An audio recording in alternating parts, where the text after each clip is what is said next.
Hey everybody, hope everything's going well. Go ahead and unmute yourself or type in, fire away with your questions. Anything goes. And go ahead, Christy, then Sandra. Hey, Miss Christy. Hey there, guys. So this is probably just a nothing thing, but it's an experience I've never had before in all the years of smelling and working with oils. Mhm. This morning I was working with etheric cords and poplar balsam. Mhm. And I have this distinct smell of hairspray. And at first I thought maybe it's just something from one of the oils, but this is like hairspray from when I was a hairdresser smell. Like, is it possible that because I was doing forgiveness techniques and forgiving. Yeah, like sometimes when you're processing or releasing an energy and old energy, there can be a scent that comes with it, a smell. I remember like one of the times I was processing some things that had to do with like my grandpa and stuff like this. And he used to smoke a pipe, like pipe tobacco. And when I was going through and processing it, I could smell the tobacco. And, it didn't last forever, but I mean, it's like I could start thinking about it and I could smell the tobacco. I thought, like who in the house is smoking a pipe? And that's possible. It doesn't happen often. I've only had it happen to me like 3 or 4 times, but yeah, I mean it definitely can happen. Okay, well, it's lovely Aveda hairspray, so there's that. Yeah, it's been with me all day long and it will not go away. So apparently there's some more work to do. Are there any recommendations, or are they just write it out? It'll pass. Like it's just like there's a thing in psychology or psychiatry, I should say. Nerves that fire together are wired together, and sometimes when you go through and you process it, it's just like some neurological things that are kind of, it's not that they're fused, but when one fires, like kind of a grouping fires, and some of that old memory, it evokes a scent, and just when you kind of work through it, it'll pass. Okay, It can last for days though. Like I had one, it was it was a foul smell. It lasted for like 6 weeks. And I would ask people, I was like, do you smell that? Like, can you smell that? Like it was just but it usually only lasts like a day or 2 or a week, maybe at the most. Yeah. Like if it's something coming out, just keep it moving. Okay, wonderful. Thank you. In other news, I've been working with the blue healer and mixing it with that oil base, and it's helping with the sinus inflammation. Oh, good. Yeah, Yes. yeah. Good. Yeah. Yeah, like because sinus inflammation, it usually is a lot of like physical stress in the body. It can be other things too, but that's always a big one. And emotionally and mentally, you can be fine, but your body is having some sort of stress response, and some of the stress response sometimes is it could be shifts, it could be changes, but it also can be inflammation. Like inflammation actually produces like a stress response. And so like going through and reducing inflammation reduces the stress, and then the stress will reduce the response in the sinuses. And it can be allergies, it can be all kinds of things. It's not always the same, but when you have something that's kind of constant, and sometimes it's areas where there's allergies or things like that. And so that is part of the stress response and things like that. But you still treat allergies, but if it has a hard time clearing up, that's why even we made that one blend, what was that? Pulmonary stress support. It's tied to reducing the stress in the respiratory tract, but because of inflammation in the respiratory tract. And so, the blue healer should be very helpful for that. Yeah. Thank you. Yeah. Good. And then go ahead, Sandra, then Robert. Hey, Sandra. Hi, Greg. I've been away out of the country for about 5 weeks. Just got back about a week ago. Oh, how was your Trying trip? to You have a catch good, up. you have a good trip? Had a great trip. Where'd you go? I'm just curious. We were in Sevilla, Spain, which was warm. Oh, nice. Yeah, Yeah, so it was a very nice trip. Very Good. stressless, very relaxing.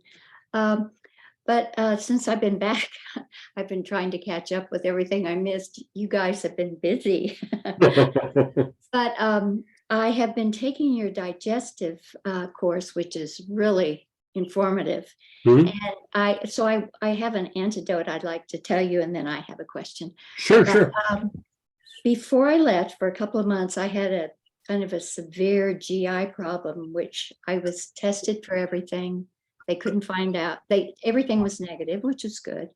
Then I discovered on my own I was lactose intolerant. So when I stopped eating lactose, my GI problems went away. But at the same time, and I didn't think about this as a connection until I took your digestive course, I had a backache that was so bad Yeah, I would be up for about 15 minutes on my feet. I'd have to go lay flat on my back yeah. for 10 minutes. Then I'd get up and it would happen.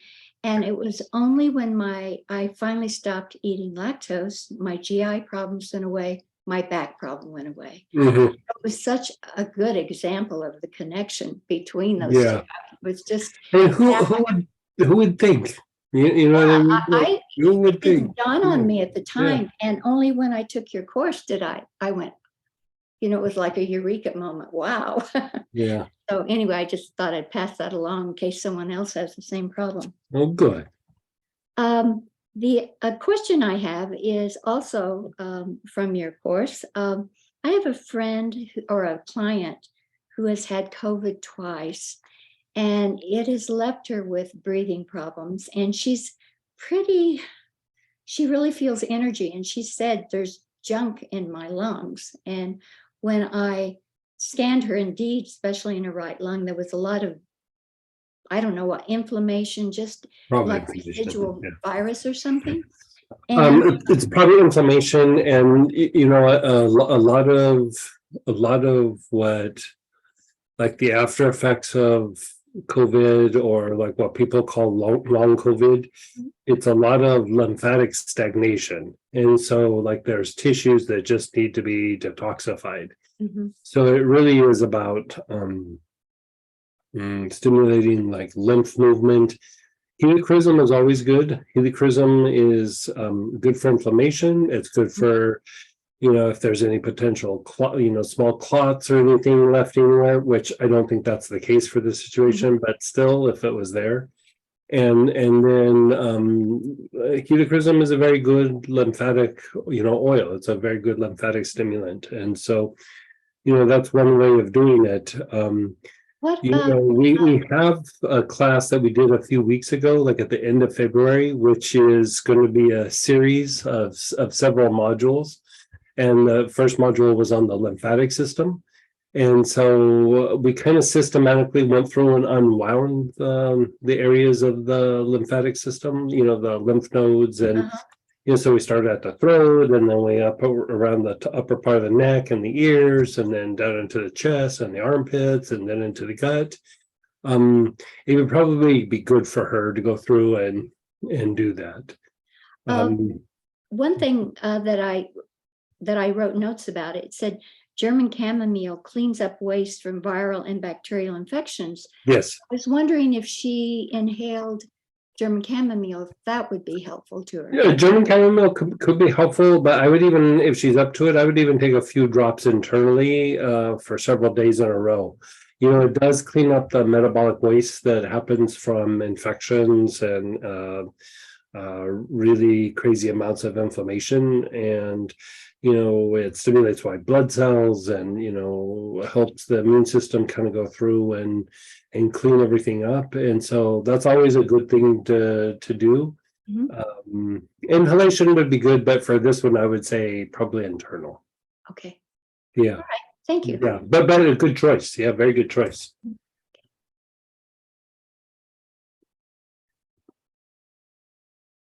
And then go ahead, Robert, then Vitri. Hey, Robert. Oops. Okay, I unmuted.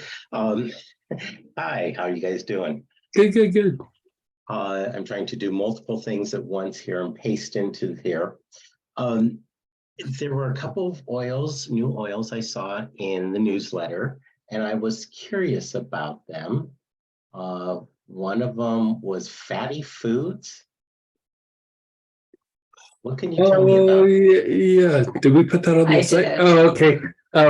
Yeah, so the I don't know that. Yeah, I guess it's fine. No it out. It's no big deal. So it's a version of the cholesterol blend, but it's for when you have a hard time processing fatty foods or when you've had meals where it's real high in fatty foods. Some of the diets these days are a lot of protein and then a lot of fat and reduction of carbohydrates. And so sometimes that can throw off the circulation a little bit. And so this blend is just an old traditional blend for helping to process the fat. And like with fatty food, sometimes it can throw the circulation off. And it's to help regulate the circulation. Okay, and how would we use it? Internal, yeah, like Okay. Couple drops. 2-3 internal? drops. Yeah, 2-3 drops internal. Okay. And then the other was gallbladder support. Yeah, it's again. so it was somebody requested it, and so I made it for somebody. I didn't know Samantha put it up on the thing. It's fine, but it's just yeah, it's when somebody has like gallstones, peppermint is your best bet, but sometimes you'll have a situation where the gallbladder isn't functioning well, it's not processing the fats very well, things like that. And so that is a blend, and I can even tell you what's in it. Give me a second here.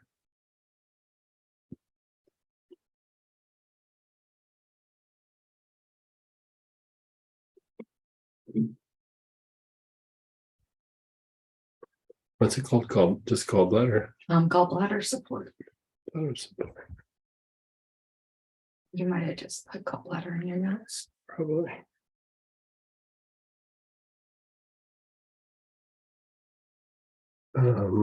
Yeah, so it's Melissa Catrafe, Roman chamomile, and then just regular rosemary. And that is a kind of a classic blend for out of medical aromatherapy for gallbladder function. Not necessarily for gallstones, but for gallbladder function.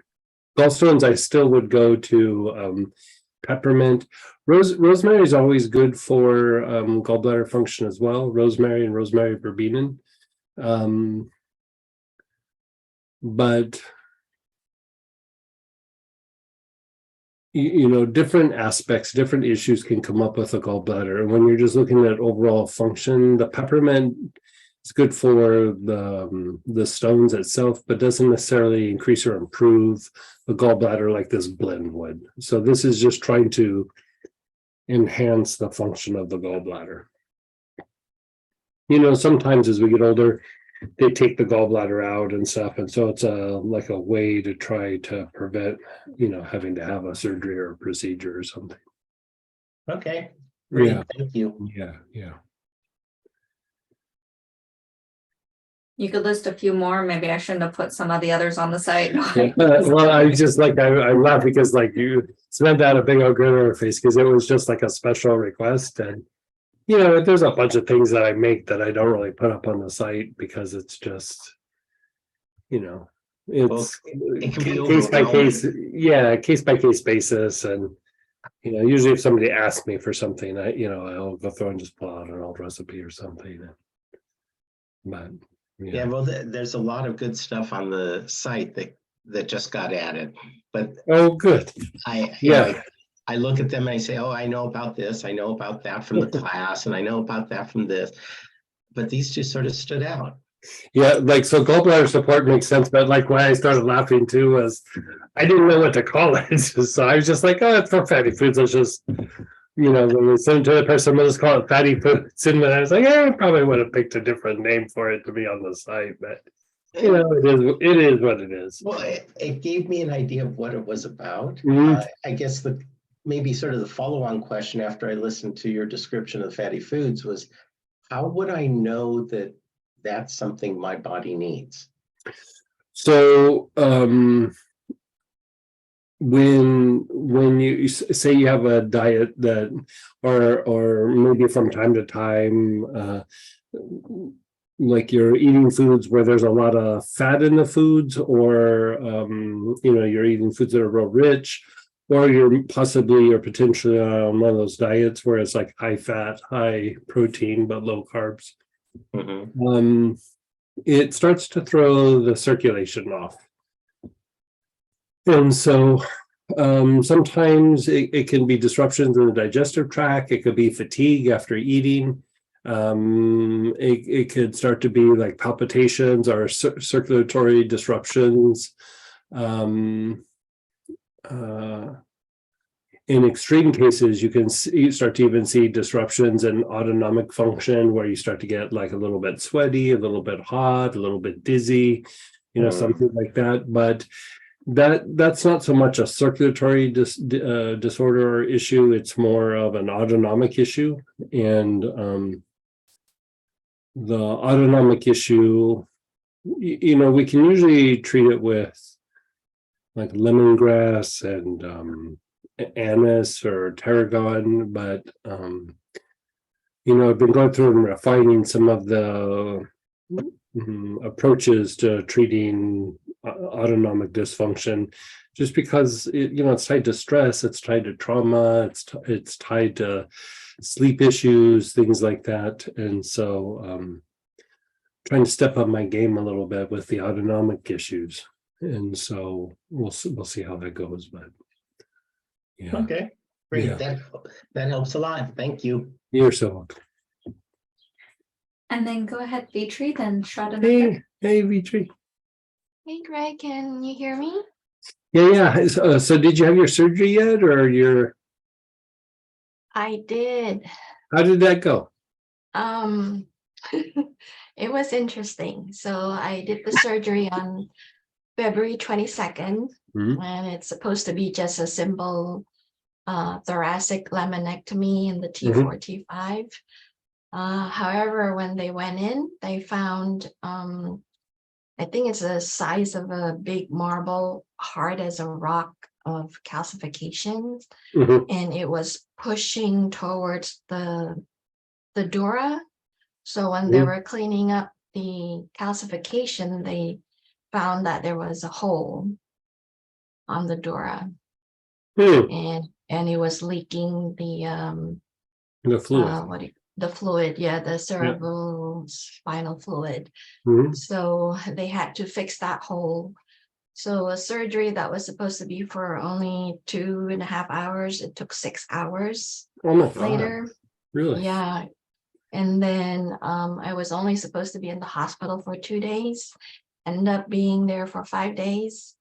Had to lay flat for over 48 hours because of that leak. Right. So it was pretty intense to say the least.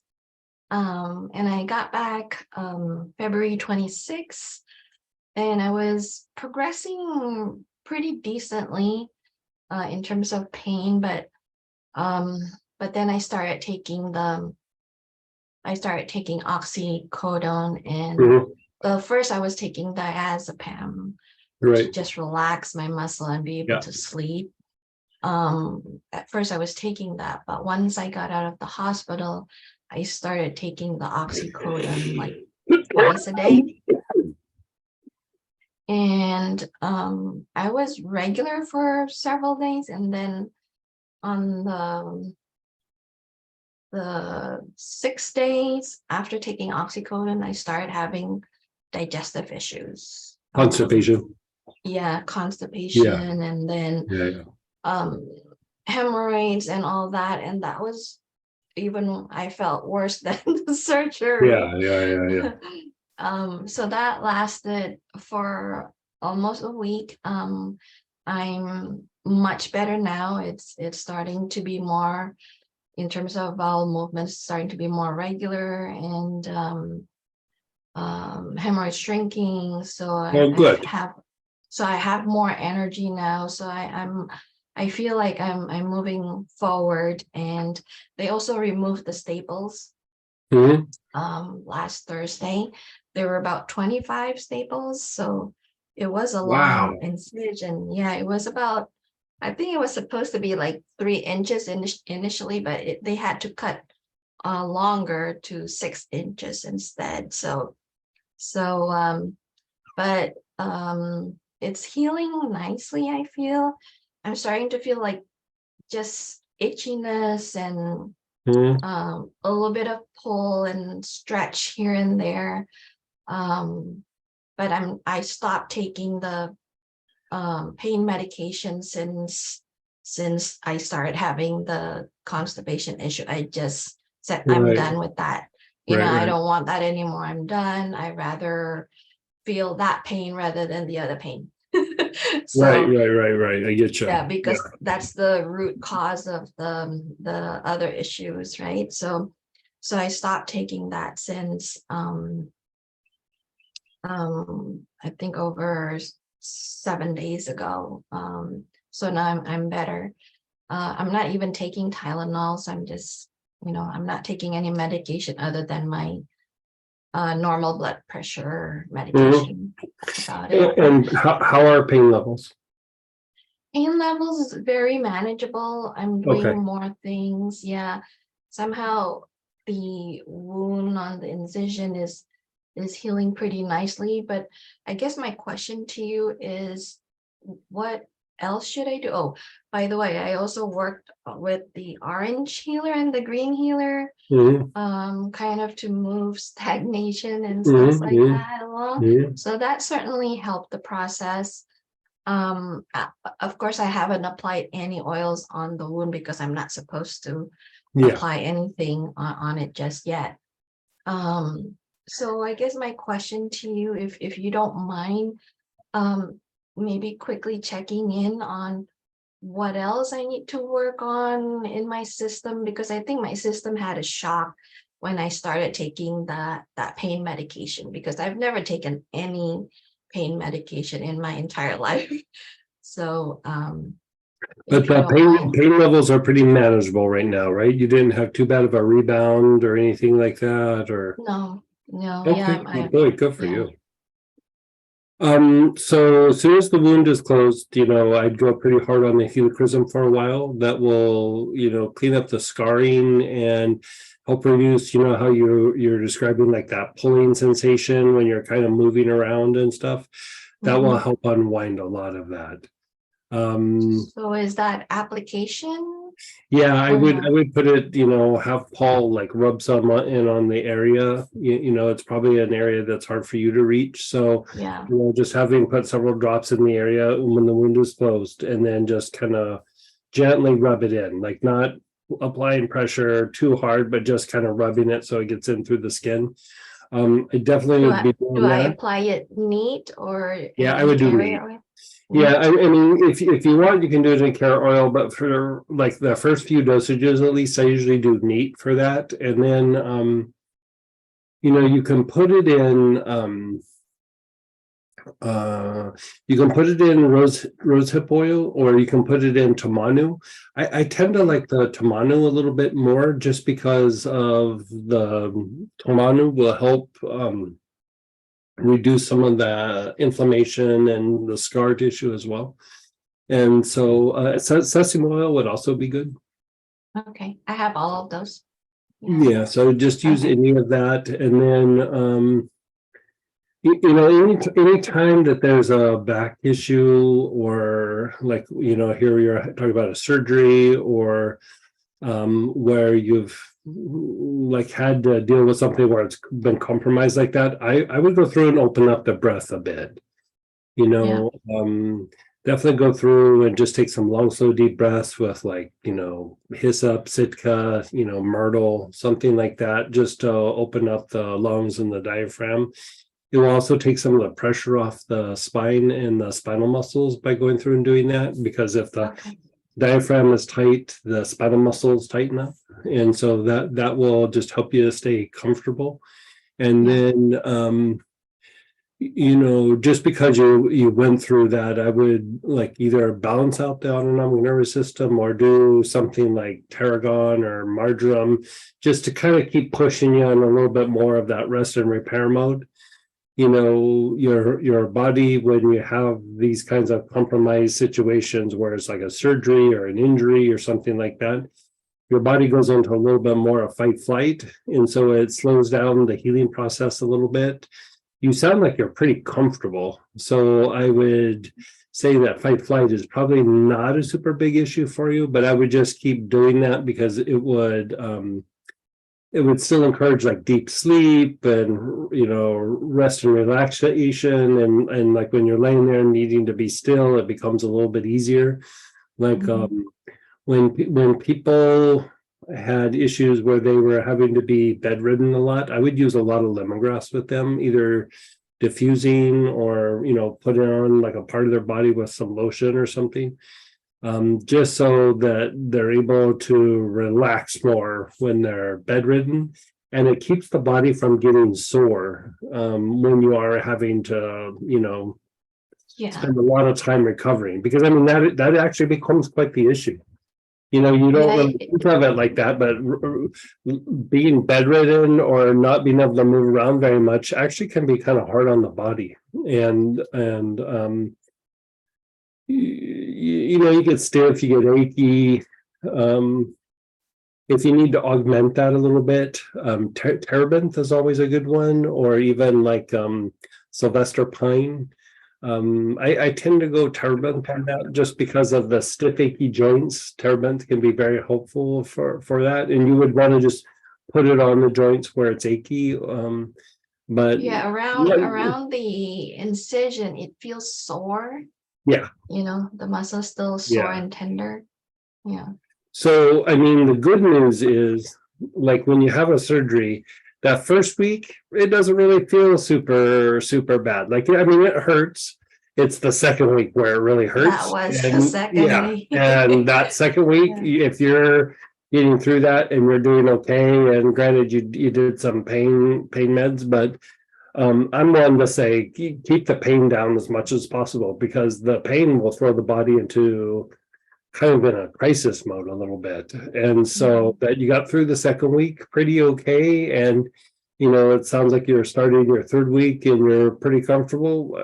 You just gotta, it's like time now, like time and gravity. Like as long as there's no weird complications, keep the nervous system, the autonomic nervous system balanced with lemongrass, anise, tarragon, something of that nature, marjoram.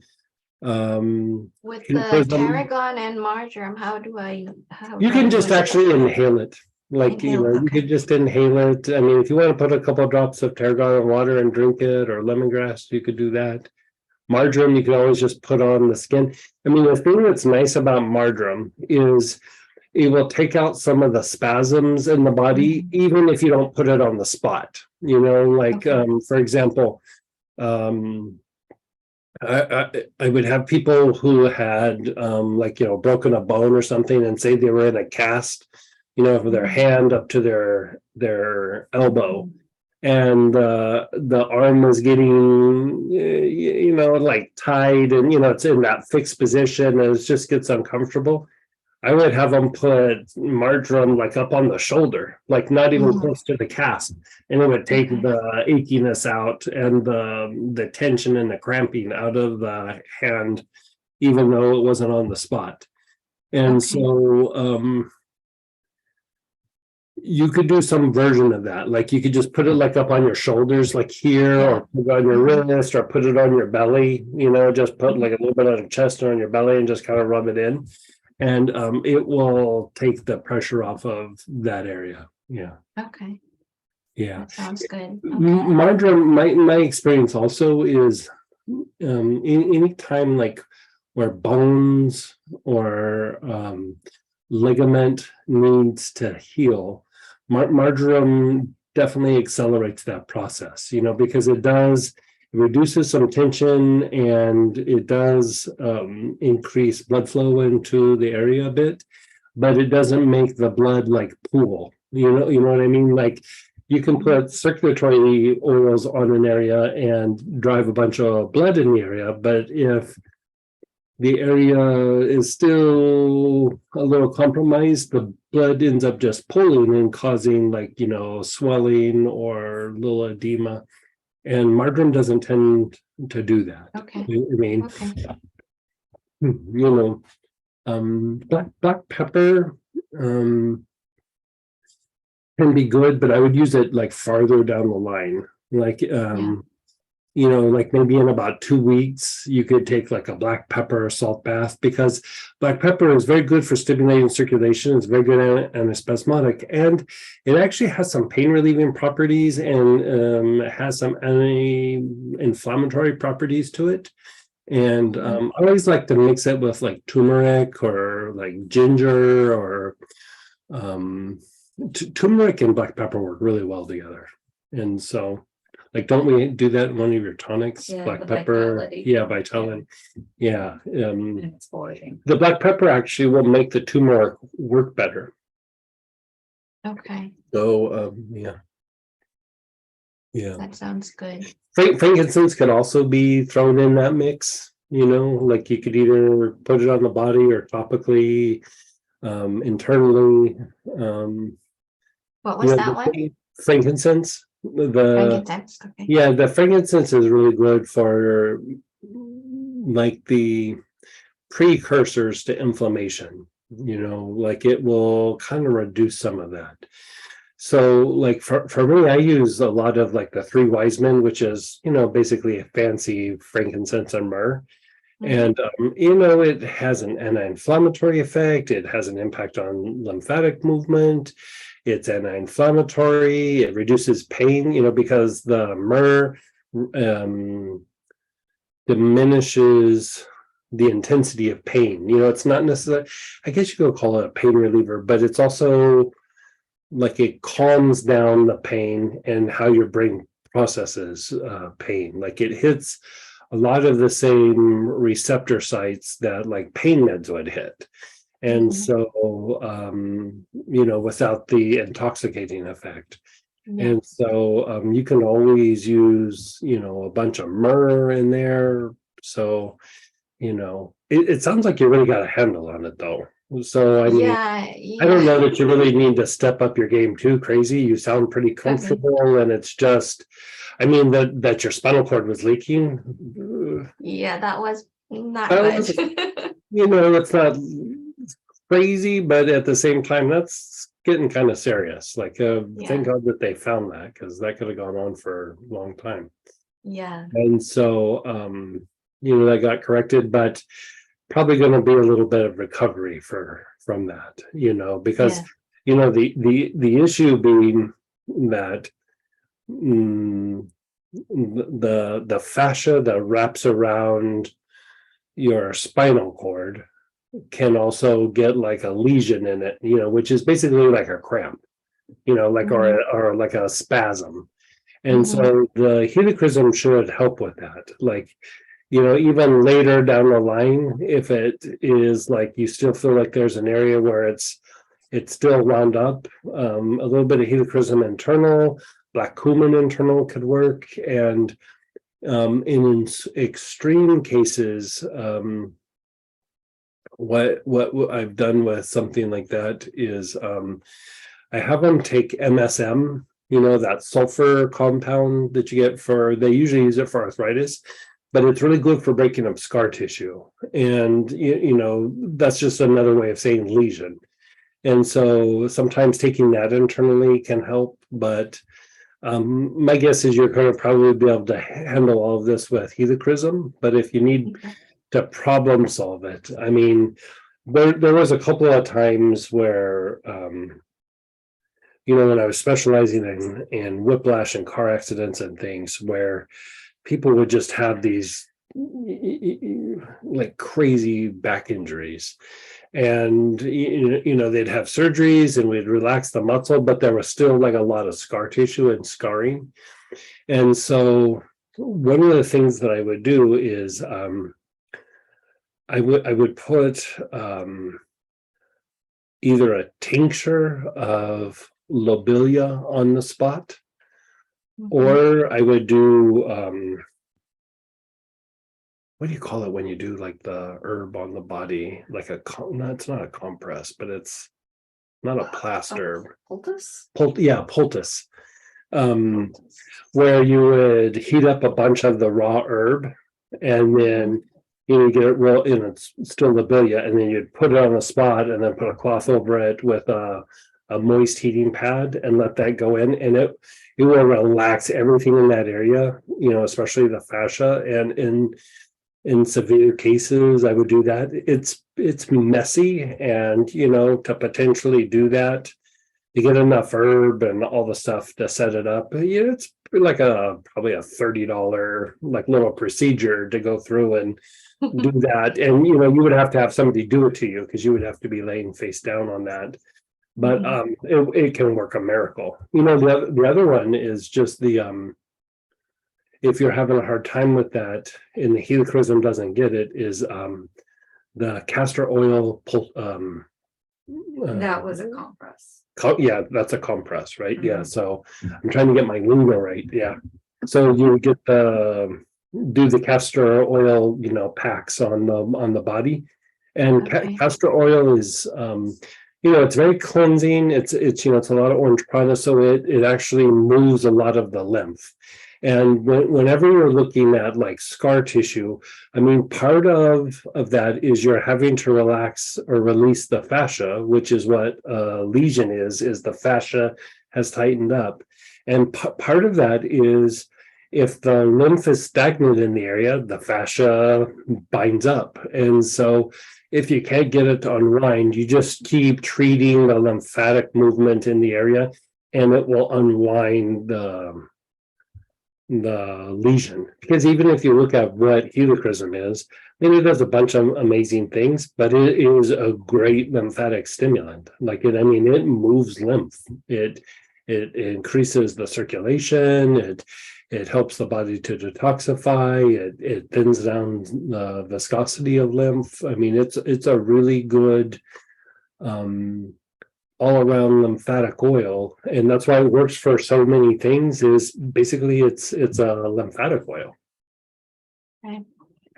So I can take helichrysum ingested once a day and black Yeah. cumin once a day. Okay. Yeah, the black cumin, you can go crazy. I mean, the helichrysum once a day is probably enough. Like if you really had to, you could do twice a day.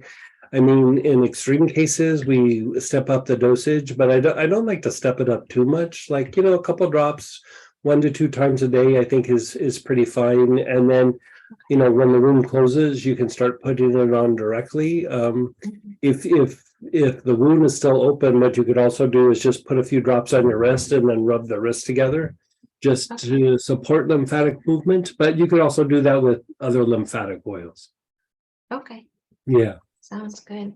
And if you have some issue come up or something, I'm glad to talk it through with you. So, just let us know. But you sound, I mean, for what you went through, you sound in amazing shape for what you went through. Thank you. Thank you. Yeah. I feel a whole lot better. Yeah. Yeah. Yeah. And I'm focusing on the positive and what's that working right now. probably made you feel pretty crappy. Mhm. Yeah. So Thank you so much, Greg. you're so and welcome. Samantha. Yeah, I'm glad that's all going good. And tell Paul hi for me. I will. Thank you. Yeah. And then go ahead, Shadananda, then Andrea. Hi, Greg and Sam. Can you hear me okay? Yes. How are you? I feel like I'm a mess. Kind of doing better in some ways, still dealing with long COVID. Okay. So I kind of have a laundry list and I wanted to tell you what I'm. Yeah, let's fire through your list. Yeah. Give me an overview and then we'll circle around and address it. So just give me an idea of what's up. Circle the wagons. Yeah, yeah. Okay, so let's start at my sternum. So Okay. I've been having recurrent pain on mid sternum right side. And then on the left side of my sternum, all the way around to under my scapula on the left side, feels like it just gets locked in spasm. Okay. And Has there been a lot of coffee? it's a lot for the average person, but it's less than I was doing. Okay. So the coughing has decreased, but Are you getting tingling in your legs or numbness in your legs or anything like that? in my feet and in my hands, not the actual legs. But my legs, so I've got what the doctors call an orthostatic intolerance. So when I go from sitting to standing, my legs just feel like lead, especially on the thighs, and it takes a while to get them moving, which I guess is lymph and the circulation challenge. Yeah. And so I was having the problem where when I go from sitting to standing, I couldn't tolerate it. I'd have to sit back down, get myself together, and then I could stand. If I started walking, right, I could go from standing to walking. Now, if I go from sitting to standing, I can stand for a good 5 minutes without feeling dizzy or fatigued. But after maybe 5 to 7 minutes, the fatigue's going to set back in. So it's baby steps of getting better. Are you getting sweaty? Like, do you break out in sweat like on your forehead, on your abdomen, on your palms, your feet? Nope, no sweat. But I'm not a person who sweats much anyway. Like you have a hard time perspiring? Yes. Okay. Yeah. So the fight and flight, before, I think, when I talked to you, I was a candidate for being described as having panic attacks. They just come out of nowhere. Right. But now what's happening is I can feel that fight or flight response. I mean, it could come up looking at paint dry. It just comes out of nowhere. Right. And it comes out and it's just really like attenuated. I mean, it's sharp and then it doesn't last long, but it just feels like the frequency of the panic is higher. Mhm. So it's better because it's not lasting as long. But it's like these little miniature attacks. It's very strange. And how long were you having the panic attacks prior to all of this? Oh, I never had. You never, like, the anxiety or anything before COVID and all that wasn't happening? No. Okay. So I would say I'd say a couple of things. So I think we can do things that are very overlapping here. And again, going to the skin congestion, that actually could cause anxiety. Like the lack of perspiring, because it is like a type of like lymphatic stagnation, and it doesn't allow the body to detoxify a little bit. And so the internal organs like the liver, the kidneys, the spleen, the lungs have a harder time to detoxify, and that will register in the nervous system as a potential crisis, because it starts to like stimulate the sensory nerves. And so it's actually very, very easy to treat. I would probably do either like a salt bath or in a body tonic or lotion. You want to cover the whole body as much as you can. So that's why a salt bath is real good. But helichrysum, going back to the helichrysum thing, it opens up the pores of the skin and helps the body to detoxify. A lot of times it's a couple of like applications and it will do it. Like it's not something that's like a long-term thing. I would say some of the long-term COVID things are also a lymphatic stagnation issue. The lymph can just get thrown off, it can get stagnant. But I would say deeper, the reason that the lymph is probably getting stagnant is an imbalance in the nervous system, be it that it was COVID or, like when people would be talking about the symptoms after they got vaccinated.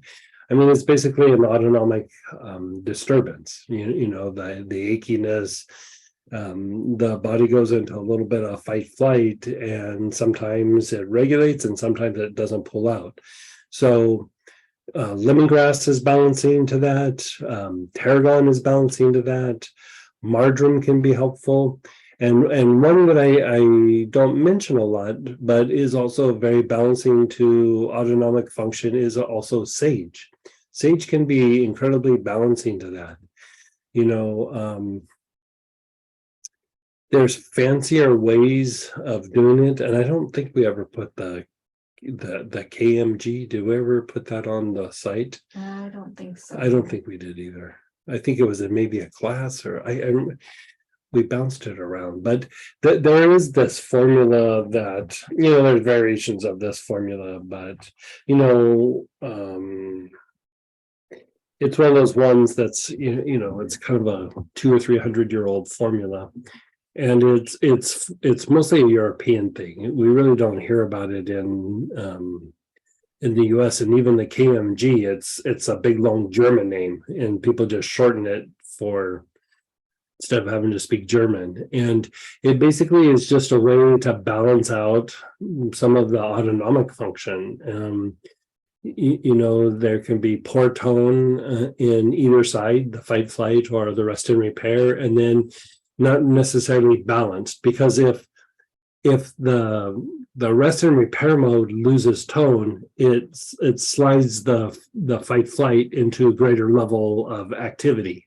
Mhm. And then the opposite can happen, like the action activity or fight flight can lose tone, and it can cause dysfunction in the parasympathetic activity. And so one of the goals would be to balance that out. So right off the bat, I would say let's keep it simple. Like I would say lemongrass maybe first choice, sage or anise maybe second choice. If you don't have those, tarragon or marjoram. I would be inhaling those quite a bit. If you have lemongrass, I take a few drops internally, at least once to twice a day. And the other ones you can inhale a whole bunch. And if you want to put a little bit of lotion and mix it and rub it like on your abdomen or your chest. I like the idea of rubbing any of those on the chest, especially the tarragon, the marjoram, or the lemongrass, because I think it will help with the muscular issue. So that actually could be a little bit of circulation. But with the coughing, sometimes the chest muscles get a little bit like tightened, and it's been one of the big symptoms that comes post-COVID. So it could be from a lot of coughing or a lot of strained breathing, like when the person was sick. And it will manifest as like some pressure on the chest, on the breastbone, or tight muscles in the chest. It kind of sounds like, I mean, this is just me hearing it with your description. It kind of sounds like you have a rib out, like that one where it kind of radiates around the back. Yeah. That happens with coughing. Like it's just like coughing can throw off anything in the rib cage, can throw anything off the abdominal muscles, the low back, and even like if you go below the belt line and like on the pubic bone above the genitals and put your hand there, when you cough, you'd be surprised at how much those muscles fire. Those are still like the bottom part of the stomach muscles, but coughing is really super hard on the body. And the way that I would treat that rib is I would put some marjoram on that area. Like try to follow it around a little bit. If you can get it in and around the spine on that kind of corresponding area, great. And if you can't, that's okay too. Do that, and then just kind of take some deep breaths. And then like sometimes if you just kind of move your body around like this, like, you know, you kind of do this and you twist, or you like lay in on the floor and kind of roll side to side, it'll pop back into place. Ribs usually aren't that hard to put back. And, you know, if you put that oil on and you even just have somebody like go like this down each side of your back, like where you're pushing on it, Yeah. it will pop back into place. I mean, it's not like it's usually not a very complicated manipulation. Okay. Just a little bit of pressure and it just like pops back, because they don't really pop out that much, you know, unless it's a really bad injury. But usually from coughing and stuff, it's just kind of clicked out a little bit. Okay. So I just wanted to ask you, because I'm using quite a few oils every day, and I wanted to know if I should eliminate any of these. So I'm already putting the marjoram body tonic on my abdomen, chest, and legs every day. Well, perfect. Yeah. great. Okay. Do more on the rib cage and on the back if you can get it. Okay. Yeah, I know it's kind of hard to reach, and like if you're really Okay, wanting I'm to happy get to it. Okay, perfect. Help. I've been putting the clary sage on my wrist every Okay. day. Mhm. And then you had me doing a combo of cedar body tonic, Ravensara, and hyssop on my chest. Should Okay. I still be doing that?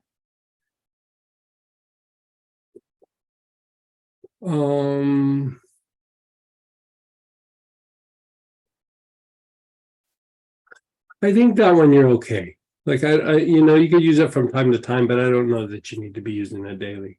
Okay, and then I'm drinking 2 to 3 drops of anise twice a day.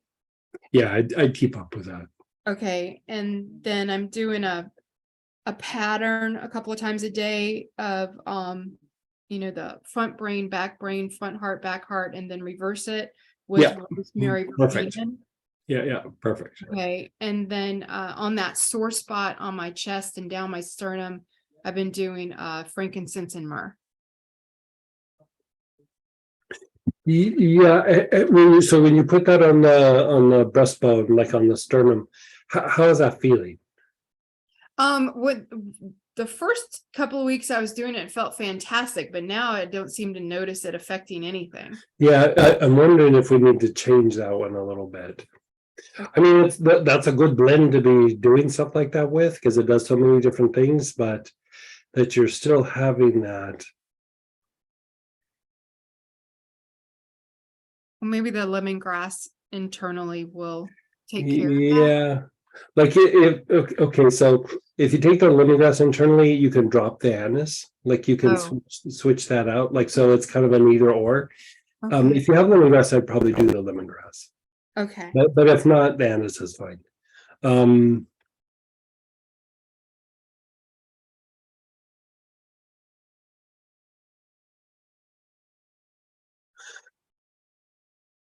Do you have spikenard? Yes. Let's have you do like several drops of spikenard and then like a little tiny bit of lotion and rub that on the chest and the breastbone, and do that for a few days. I think that might be your ticket. Okay, and as if this wasn't already enough, sometimes I have to burp my gallbladder. You know, like the Yeah. chiropractic technique of burping the Yeah, gallbladder. yeah, It just gets absolutely inflamed, feels like it's pushing my rib out of place on the right side, and that's when I know I get a little like nodule there, and I burp it, my digestion returns, everything. So you were talking to someone earlier about their gallbladder, and I know I had COVID, but I'm wondering if yeah. this is just my gallbladder it- acting up. Yeah, I mean, that can throw off circulation a bit.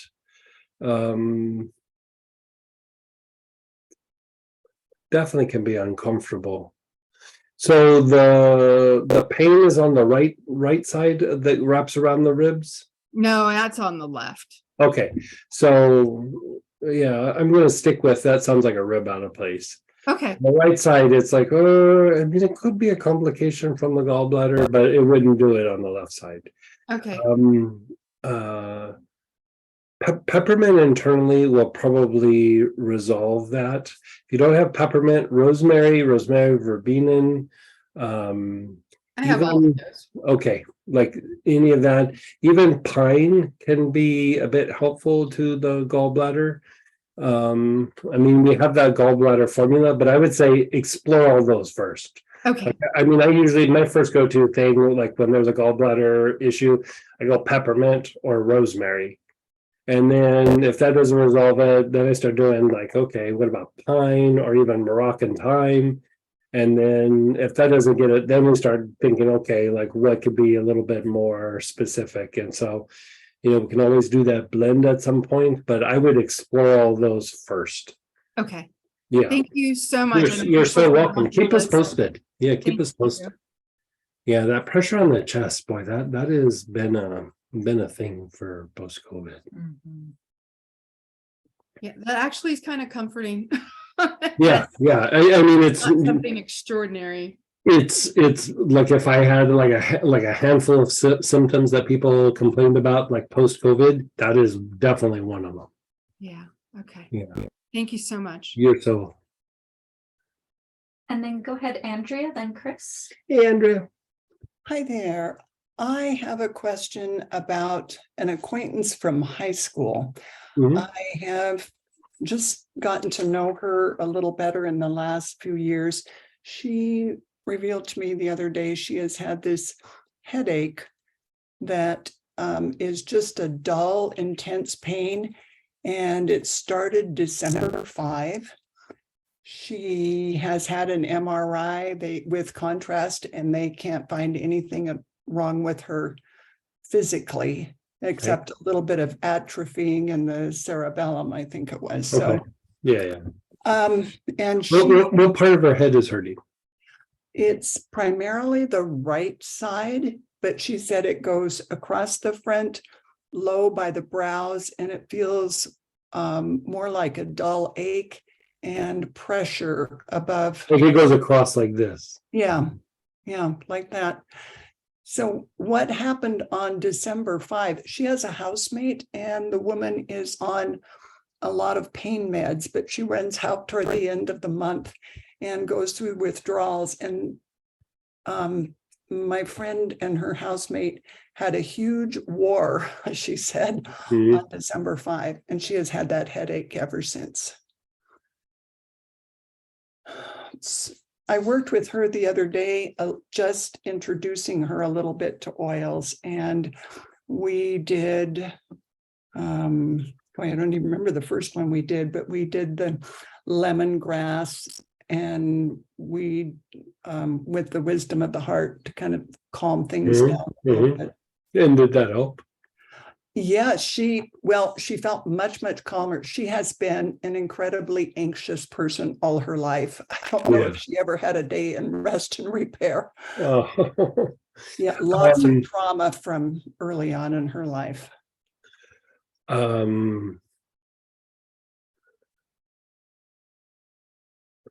Do you have etheric cords or ironbark eucalyptus? Yes, I have it there. She got a big old giant cord to her ajna, like a big old giant in the cord. ajna. And it's so big that it's congesting your field. And even when I first looked at it, I didn't see it because it's so congesting. I'm glad to go through and cut it, but I would say there's probably going to be a little bit of bouncing back and forth between her and the roommate. So the cord thing needs to be cleaned up because it's it's other cords too, but a big one there right now. And and that's what I used first was Yeah. the 3 cords, just Perfect. to kind of separate things. But I yeah, didn't put it directly in the ajna. Well, no, if you just have her inhale it and like think of the person, that's actually good. You don't even have to put it on the ajna. Okay. She's in yeah. another town, so we've been doing this distance. Okay, gotcha. And then hyssop is always good for reducing hyssop or chakra root cleanser for reducing the tendency to absorb negativity from a person or a Okay. situation. So that could be very helpful. But let me just go through and cut that cord because Yeah, I can be talking about it, but it's just going to take me a minute. So yeah.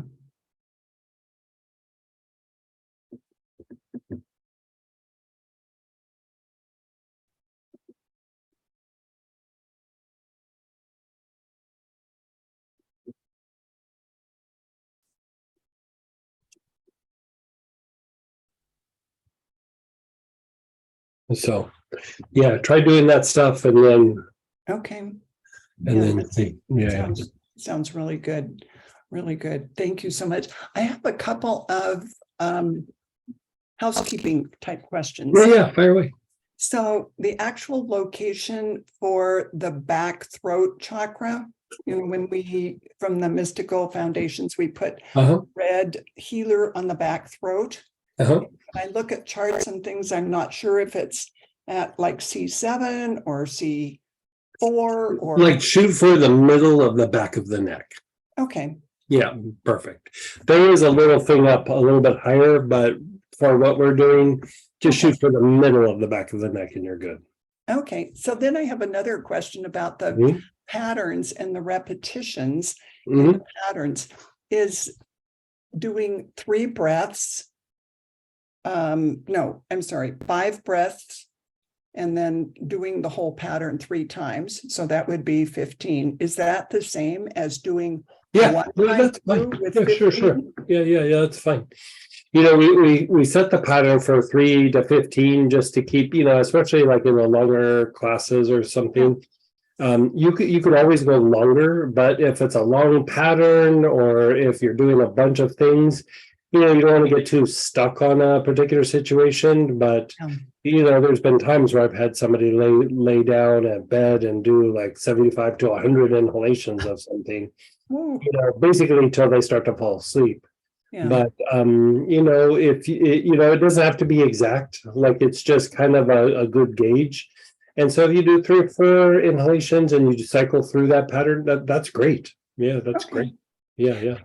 One other one, my 3 wise men oil gets all clogged and crusty and I can't get anything out of it. What do you Yes. recommend? So I mean, anytime you're dealing with resins, that's always the thing. Yeah.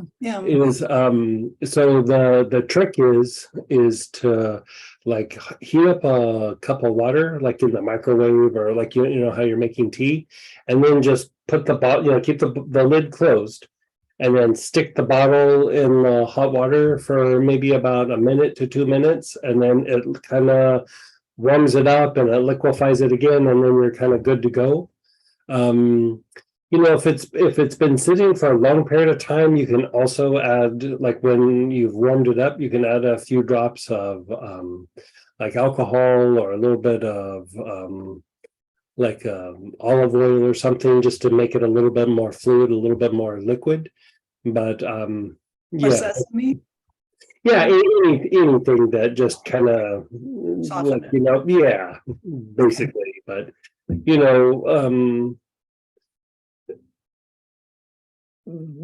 especially with myrrh, like there's certain kinds of frankincense that like when it shows up to the office, it's just a clump, like a glob of something that I have to heat up and then either work it into a blend or if I'm making incense with it, I have to mix it with a little bit of alcohol to get it into the incense, and then the alcohol dries off. But myrrh can even be a little bit more of an issue. I actually get myrrh from a particular area where it stays pourable longer. There was a myrrh it was a very nice myrrh. It was coming out of Kenya, and man, it would just go solid almost instantly, and it's too hard to work with. Yeah.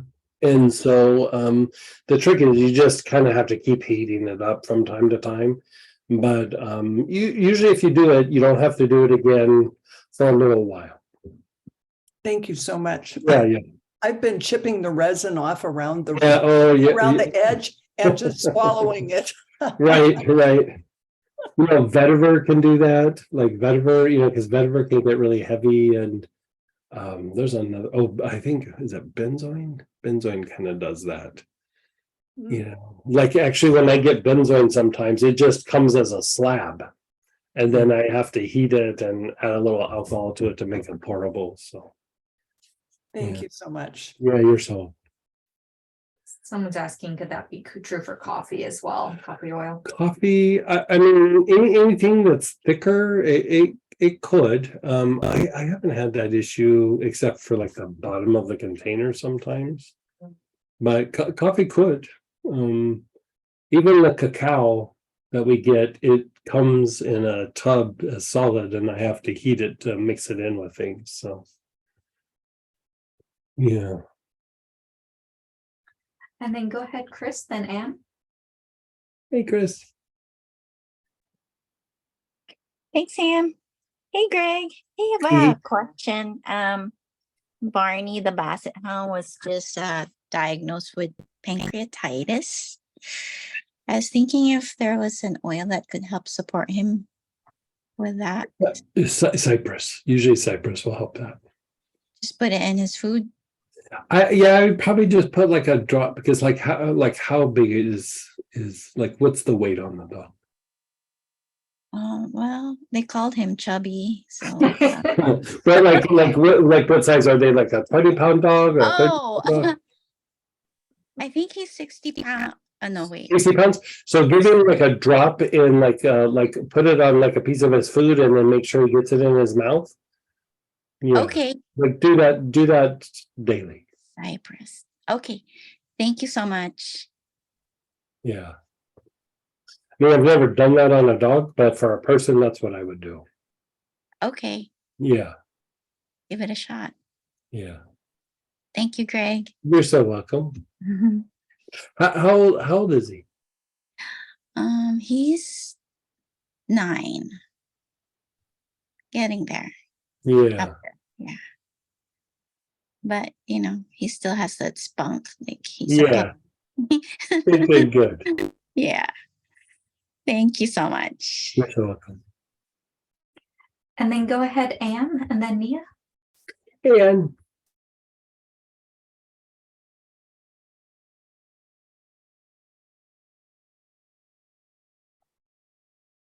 Maybe not. Well, if you do have anything, just let us know. We'll come back to you. Go ahead, Nia. Hey, Nia. Hi, thank you so much for this opportunity to me to get some guidance. I have a couple questions. One Sure. is regarding myself that I am troubling with I would say hard to take actions that I know that I need to take in order to improve my life. Like Okay. I think I saw you in a crystal class in 2021. At that point, I was already, made a decision to divorce and to separate with my husband.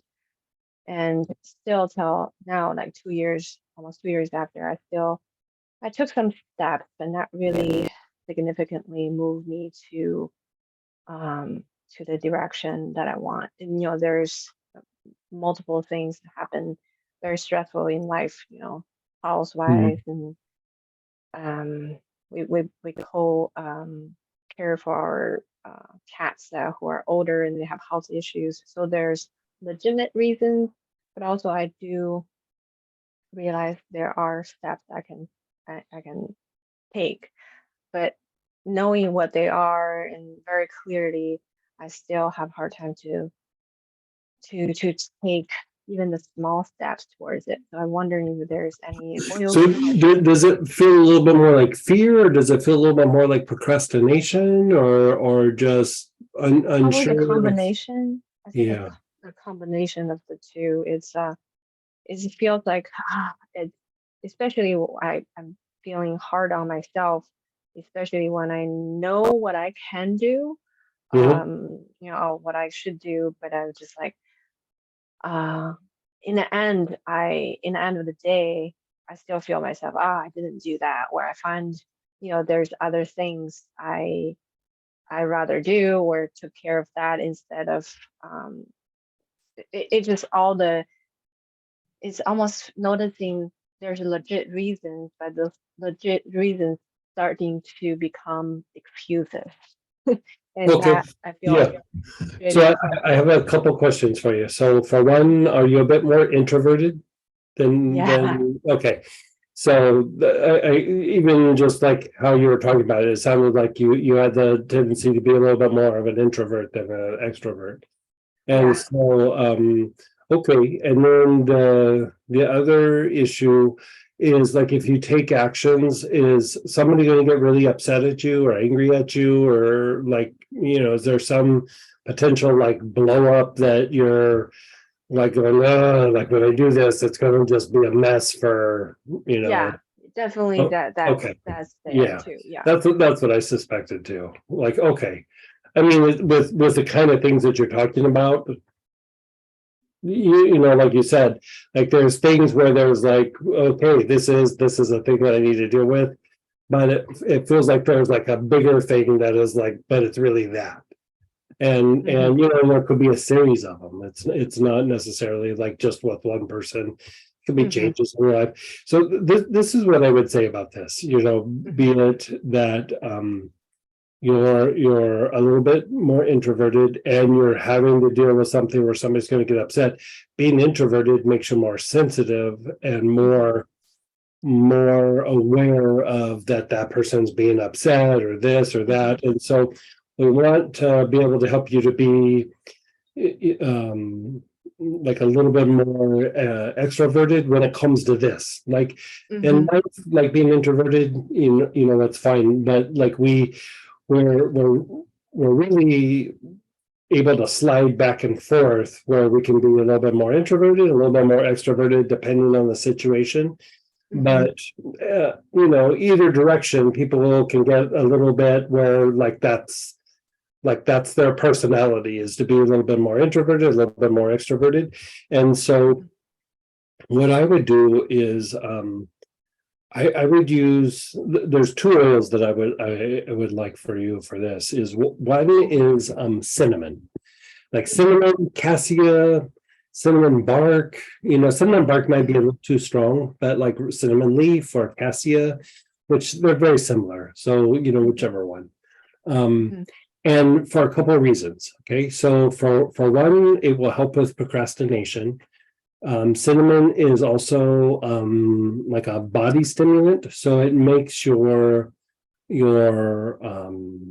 body's processes like kind of a little bit more jump started.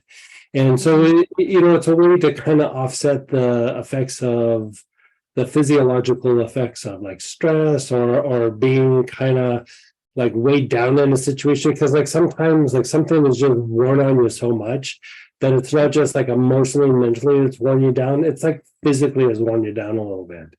And so those are the harder situations to kind of break out of, because you've already kind of taken a bunch of punches there, you know what I mean? Yeah.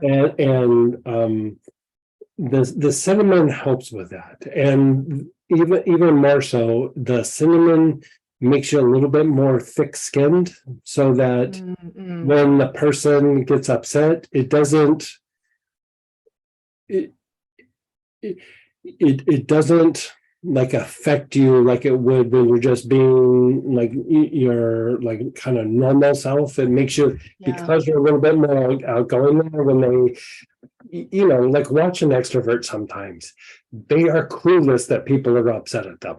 Like, you know, they go Yeah. around and they're asking like, can I borrow a pen? Can I borrow a pen? And everybody's like, stop it. Like, we're in the middle of a class or whatever. They don't stop until they get the pen, right? Because they don't have that sensitivity. I'm not saying that that's right, but you know, there's a time and a place where that lack of sensitivity helps you to push forward. The tendency is being introverted is you're really aware of all the resistances and all the emotions and people being upset, you know, because you're in a more sensitive state. And Very for you to be able to take action in this situation, you almost like need to be able to step away from that for like 15 minutes or for like a day or something where you can just go, okay, ripping the band-aid off. You know what I mean? Like, they're gonna do it. Like, this is, I know you're uncomfortable. I know, like, you know, you're saying this to the other person. I know you're uncomfortable. I know you don't like this. I know you're upset, but it's gonna happen. You know what I mean? And so the cinnamon can be very helpful for that. The thing that two things I would say about that though. Like, I think that can be very helpful. You can inhale it, but I would actually even put a couple drops in water and take it internally, but also inhale it. You know, if you take it internally, do it in the morning, definitely put it in water or juice, but in the morning. And then the two things that I would say would be supportive of that would be to either use sage and put the sage like on like your wrist, and you can inhale it a bunch. Sage is very good for balancing out the autonomic nervous system, and it's very fortifying. It can diminish, like, even if there's a little depression or something, it's strengthening to the body, you know, because a lot of depressions are actually physiological. And so it can balance out the nervous system enough to where, you know, it can make you not be so impacted by the difficulties happening. And the thing that I like about it too is it calms down the sensory nerves, right? So it again kind of calms down that potential for being sensitive to the environment, and it's great for brain fatigue. And sometimes the being in these situations for periods of time, it's like, even if there's not physical pain present, there's psychological pain, and it's fatiguing to the brain. Like, pain causes brain fatigue eventually. And it just makes it harder to think things out. It makes it harder to take action. And, you know, it could be just your body, it could be the brain, but I use sage all the time just as a prevention for brain fatigue, because it can slip upon you at any time. Like, it's just, so there's those. And if even with that, it still feels like I still need a little something. The combination of frankincense and myrrh taken internally jumpstarts your whole endocrine system, your glands. And sometimes, like, the effects of those situations over a period of time, sometimes what's happened is it has affected your glands for a while, your hormones, which is tied to your mental processes. And it's like they're still functioning, but they're functioning at like 60% or 70%, you know. And whenever you're wanting to like break out of old way of thinking and thinking of a new thing to do, or to think something out in a different way, or put a little pep in your step or something like that, and nothing seems to be working, I always go endocrine. It's usually an endocrine issue. And so, you know, you can start taking, you know, 2, 3, even 4 drops of the combination of frankincense and myrrh. Like here we call it 3 wise men, but you can just blend them together, like even amounts, and take that internally. And again, it's something I do all the time. Like, it's just, you know, it keeps me feeling vital. It gives me more energy. It makes my mind function better. And I notice that I don't get stuck in my little repetitive patterns that I potentially can do. And like here you're talking about of like making a big shift, a big change, you know, a big break for something. And I think we have to factor in that there's been wear and tear from being in the situation for so long. And so Yeah. I would say the cinnamon, the sage, and 3 wise men or frankincense and myrrh. I think that combination could really help you in your process of dealing with these situations.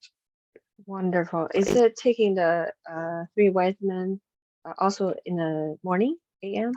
That actually doesn't matter. Like Oh, okay. take it morning, night. It really, you really won't notice it when you take it. It's just all of a sudden, like I literally will feel like more alert. Not so much like right when I take it, but like I'll take it and then, you know, a few hours later, I'm like, man, I'm a little bit more on today with my mind. You know what I mean? And if I haven't done it for 3 or 4 days, I'm like, God, what is going on with me? Ugh. And then I do it, and then I'm, you know, back on my game again. And so, Mhm. you Can I know, take it with cinnamon leaf together? yeah, I would use Sometimes? cinnamon leaf. Yeah, you could take them maybe about 5 minutes apart. Oh, okay. Yeah, just to let your body kind of process each one's kind of separately. That makes sense. Yeah. And then give us a progress report. Let us know how it's going. And if you're still having a hard time, we can take it to the Yeah. next step. But I would say that that's going to be some solid things to start moving towards. You know, addressing whatever you need to address and problem solving and you know, with things like this too, you know, stepping away from the oils for a moment, having like the plan of what's going to happen can help you take some action. Like sometimes you're like, okay, I'm gonna go into a situation and basically, you know, gonna blow this situation up. Sometimes some of the difficulty is like, I don't know what's gonna happen afterwards. I don't know what's, you know, what I'm gonna do or what, you know, where I'm gonna land or whatever. Start thinking that out even before, and maybe you already have. But like have a little I bit think, of yeah. yeah, what's that? Oh, sorry. I was like, I have like, I think that's where I stuck is to having spend too much time on figuring out what to do, like at the plan part, and Right. that cost itself costs a lot of like brain fatigue. Like Oh, I I bet. spent so much time Yeah. in figuring out this perfect plan, and in the end I run out of energy. So this is what I would say about that. Like don't I mean, you know, people handle this in different ways, but I would say it doesn't necessarily have to be the perfect plan. Like come up with options, almost like come up with these things that can be potential building blocks, because sometimes when you're making the shift, you also don't know what's going to happen in the situation. And so you might have a plan of what you think might's going to happen. And then if something goes awry or goes in a different direction, then the plan might not be as good, you know, and I'm speaking in vague terms, but that might go, okay, this is my plan B, this is my plan C, this is my plan D. These are my little options. And then whatever happens, you can go, okay, let's take a couple of these pieces, and that's my new situation. You know, it's almost like you're building in like a kind of flexibility in the situation so that when it does happen, if you get thrown a curveball or something goes weird or something really different happens, you can adjust. But if you have this like firm plan of this is what I'm going to do, you kind of keep making choices based on trying to keep that plan in place. And sometimes you might have to say like, the plan's like out the window. Like what can I pull together? So almost just come up with these building blocks and then just get in there and, you know, see what's going to happen. Yeah, thank you so much. That's You're so welcome. Yeah, good luck with that. pretty. If you Thank need you. help or talking through something, let us know. Yeah, that I would love that. I have a couple quick questions about my Sure, cat. fire away. Is Yeah, that fire okay? I have a cat. All my cats are older age. They're in their 17 or 18 years old. They're rescues from Chinese streets, and So they're kind of always on the edge and high alert cats. And after we moved to America, so they took a long time to chill and to get along. And in the last year and so, one get type 2 diabetes, Mhm. and we're monitoring him with like the sensor and such, and insulin. Another one is hyperthyroidism, so he's taking medicine morning and night, and kind of keeping him in the right range. Is there any oil can help with them? Ugh. It would be hard. It probably wouldn't be super effective, to be honest with you. Mhm. I mean, you could try, but it would be hard. Okay. Yeah, given their size and everything, and then cats don't always respond the same way that a human does with some oils, and so and the blood sugar issue is like not the best place. Like oils don't work on that the best, and so I usually kind of go like herbal things with something like that, and even then, so you could try keeping them calmer and things like that. Sometimes with animals, we'll diffuse like either marjoram or basil in the area where they're at. It could be somewhat calming. Chamomiles can also be calming. Valerian can be calming. Spikenard, but other than that, those are the thyroid issue. It would be hard to get the cat the right dosage for the thyroid. Yeah. Traditionally, we use clove for that, but I mean, it would have to be such a small amount of clove. Yeah, like you couldn't give it like a drop. Like it would have to be a drop in water and then a little spoonful, and it would have to be internal. And I'm going to guess the cat's not going to like the clove. No, they will not like it. No, Probably. no. Yeah. Okay. Thank you, though. Thank you so much. You're so welcome. And then go ahead, Andrea, and then we have some questions in chat too.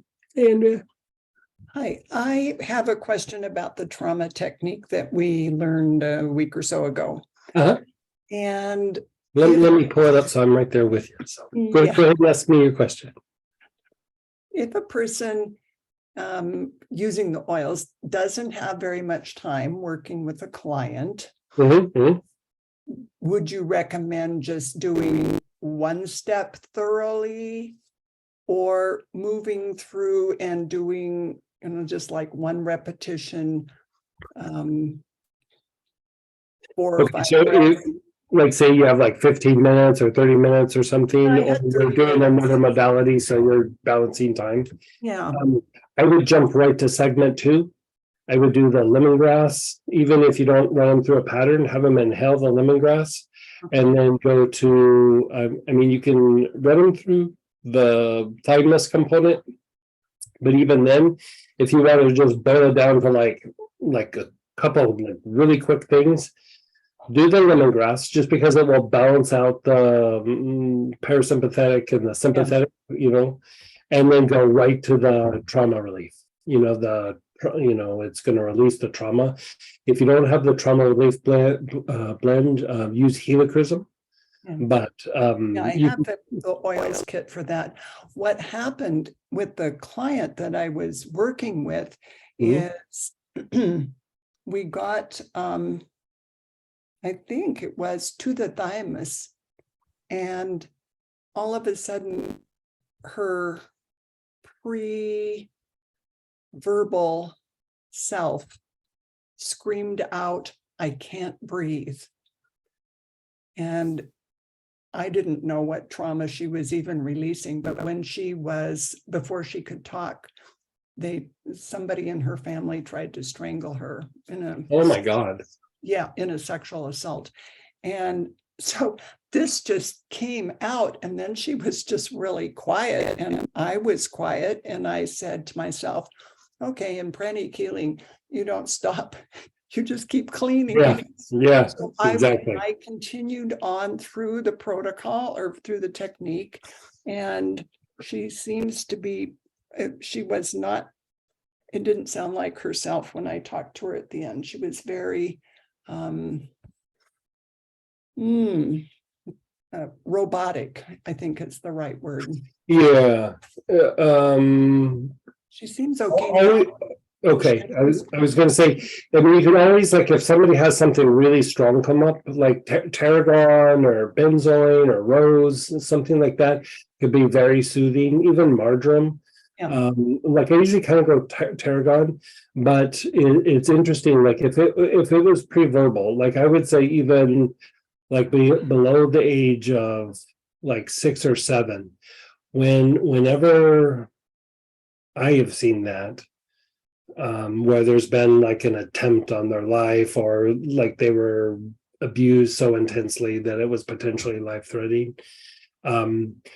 It's interesting that when you got to the thymus, that came up because there's a greater potential. It doesn't always happen, but there's a greater potential for autoimmune issues.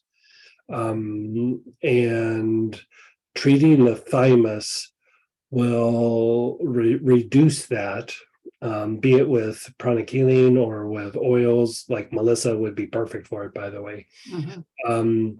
And it does make stuff come out, because like when you go through and you treat the thymus, it does make things come out of the heart.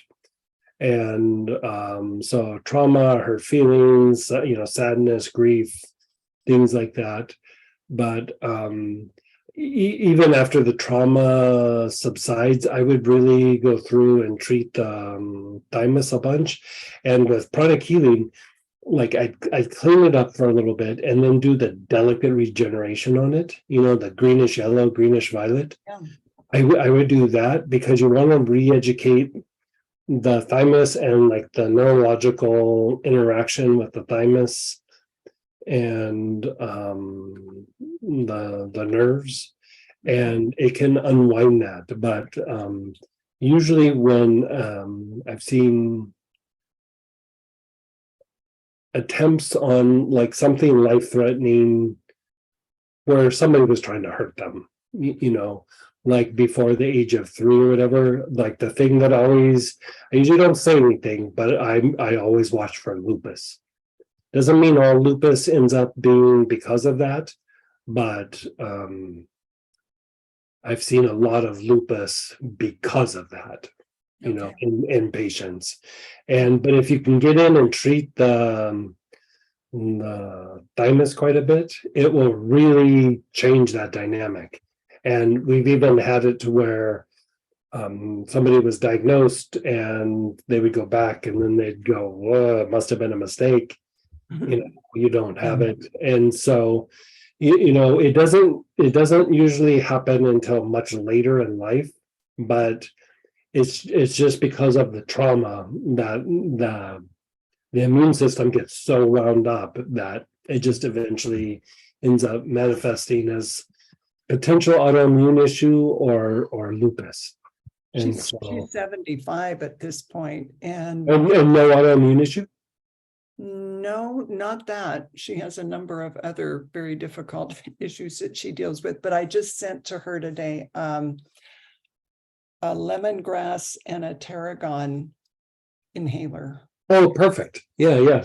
I was reading about tarragon and it says it makes it so much easier to release old traumas. And I said, oh, this is exactly what I've been looking for. Right. Yeah. Perfect. Thank you so much. You're so welcome. And if you need to talk through some of that, let us know. Okay, thank you. You're so.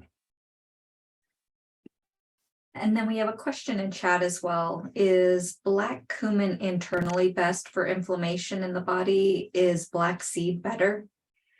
I find them to be kind of about the equivalent. So, they get used kind of interchangeably. So, yeah, either way.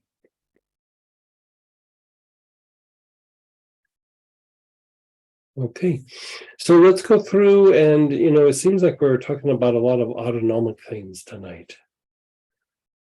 So let's maybe do something autonomic. I was going to do something else, but let's do autonomic.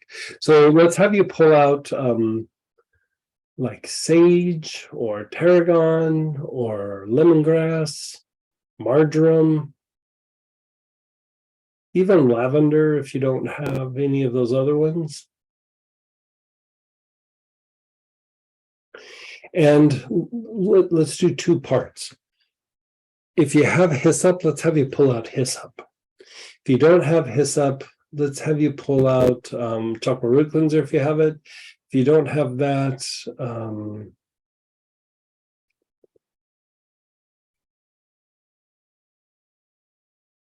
use the oil that you were going to use for the lemongrass, tarragon, whatever that is. The other one that you're going to choose.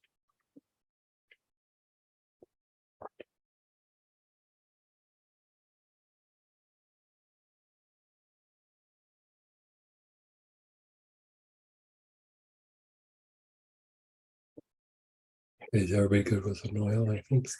Okay, so let's do this. We'll kind of practice this, and we've done the autonomic technique where we've done front heart, back heart, forehead, back head, and then reversed it. But let's do this a little bit different. So you have the oil that you're going to use. If you have hyssop or chocolate root cleanser, use that for this particular piece right now. And if not, use your lemongrass, your tarragon, marjoram, your anise, whatever you have. And what I'd like you to do is think of a situation where there's some stress, like there's some turmoil, there's a conflict, whatever it might be.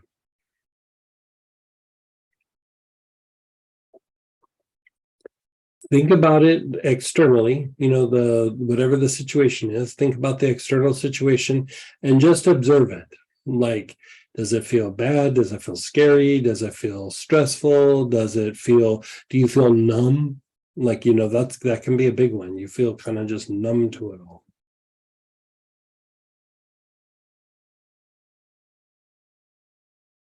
And as you're observing that externally, start taking some long, slow, deep breaths.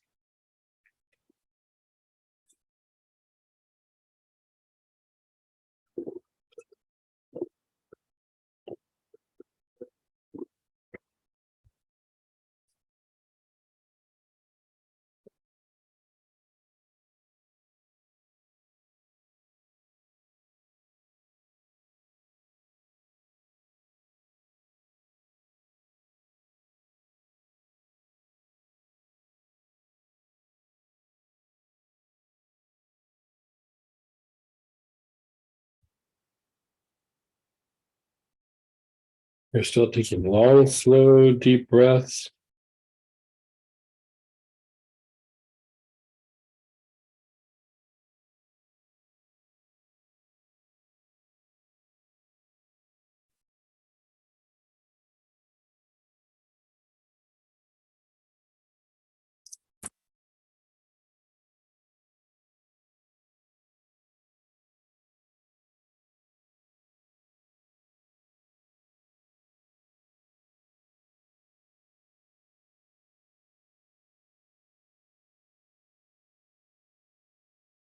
And then just let it go for a moment.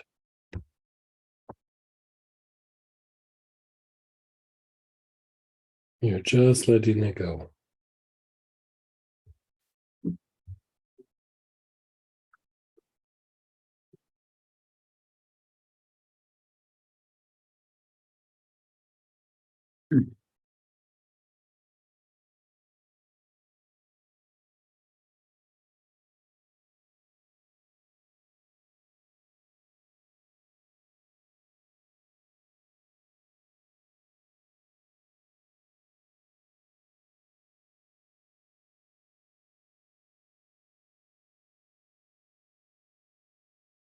And again, that external situation, same oil.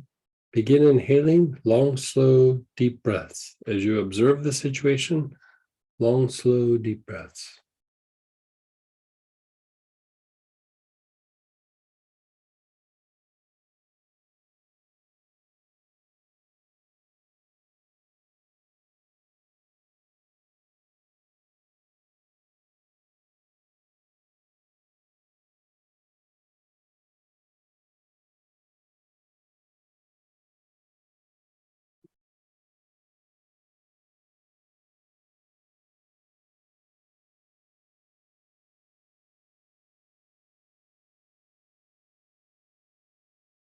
You're taking long, slow, deep breaths.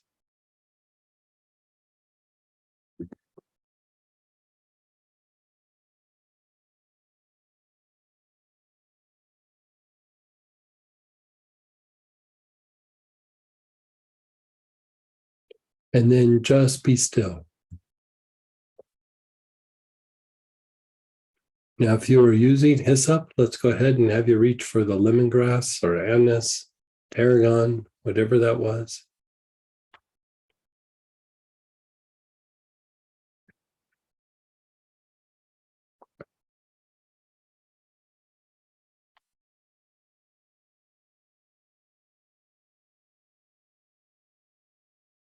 And now, whatever you are working on, whatever situation, go to your body and feel it in your body.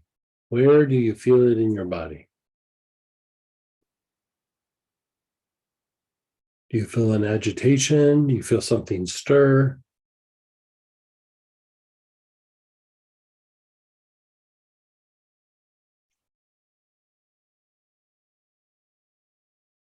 Some tension?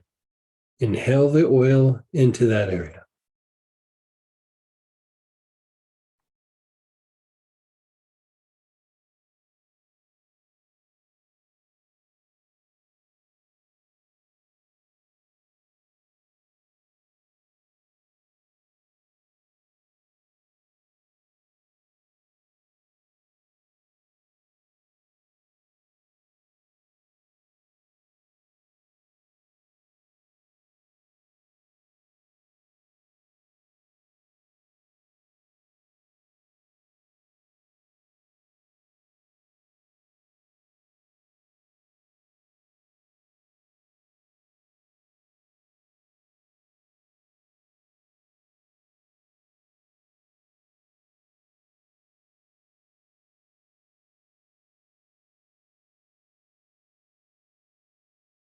And then just let go for a moment.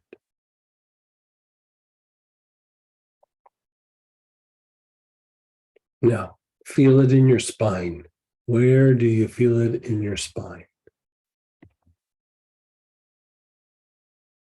Wherever it is, you're observing that, you're putting your awareness on that spot, and begin inhaling the oil in that area in your spine.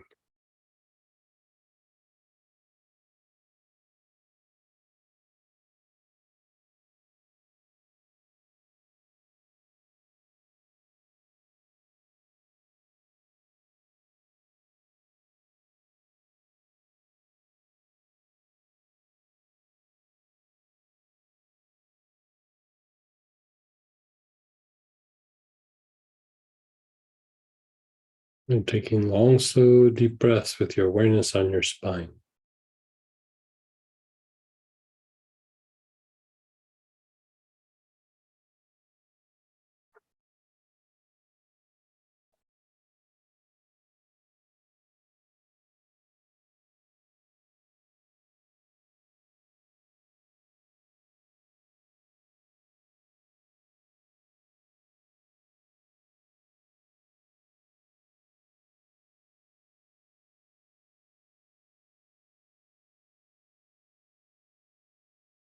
And then just let go for a moment.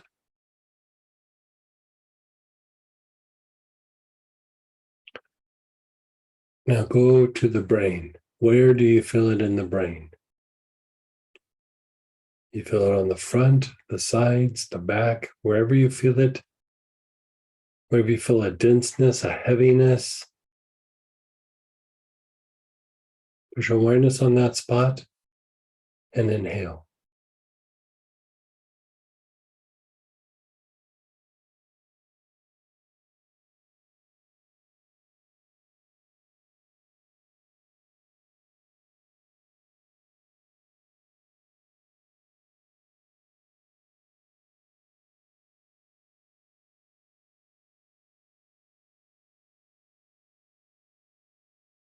You're taking long, slow, deep breaths.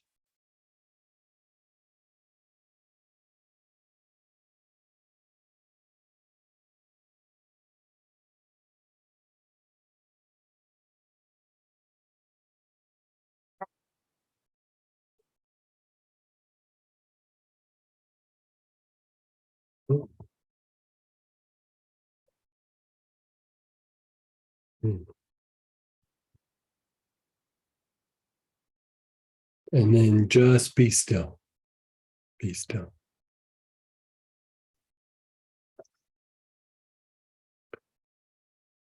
Just sit with it for a moment. And as you're sitting there and being still, your awareness is on your nostrils.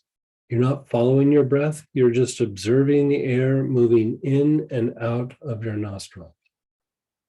Just be still.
Just let everything go for a moment.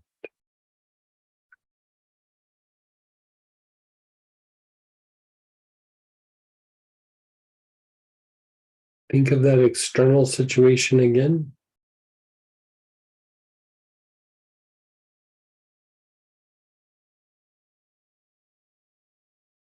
You're observing that external situation.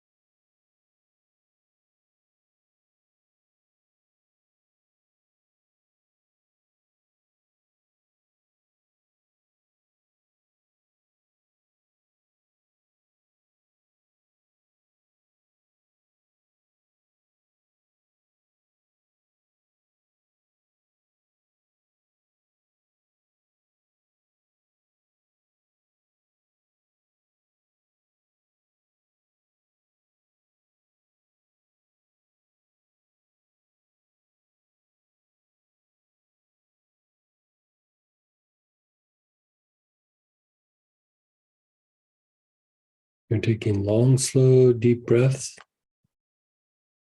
with that external situation.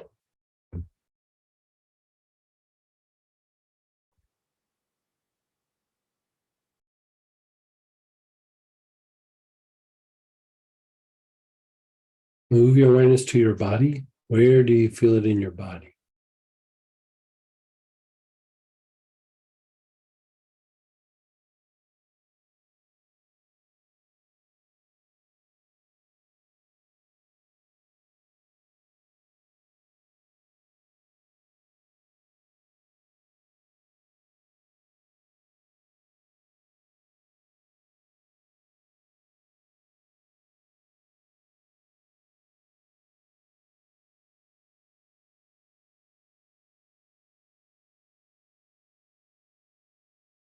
Go back to the external situation.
Feel it in your body?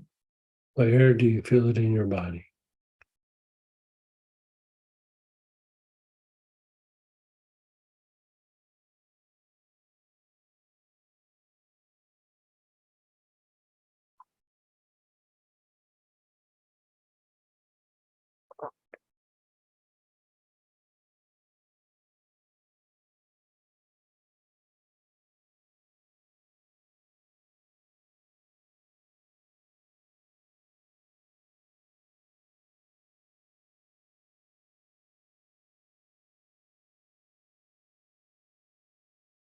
And then just let go for a moment.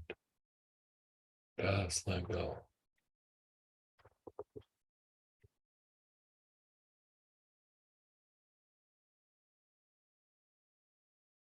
Okay, notice how you feel. I'm going to run you through something here.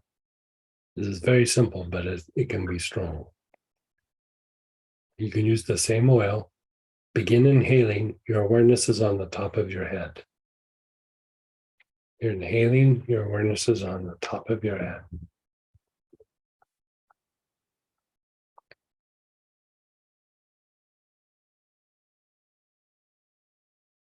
Hmm?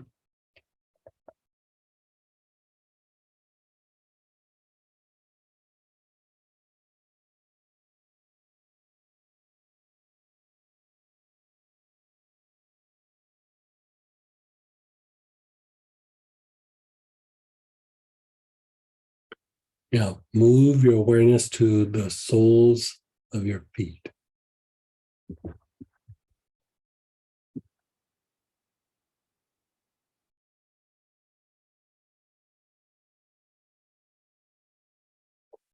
You're inhaling, your awareness is on the soles of your feet.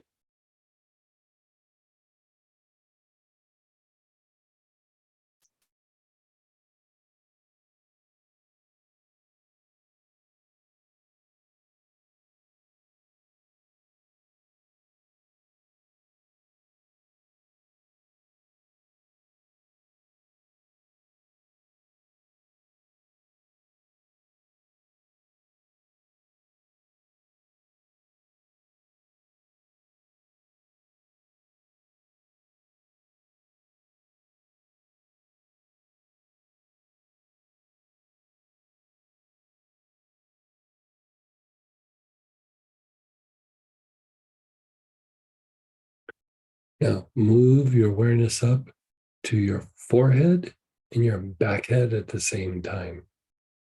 So your awareness is on the hairline and the back head at the same time.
And then just let go.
Again, begin inhaling. Your awareness is on the crown.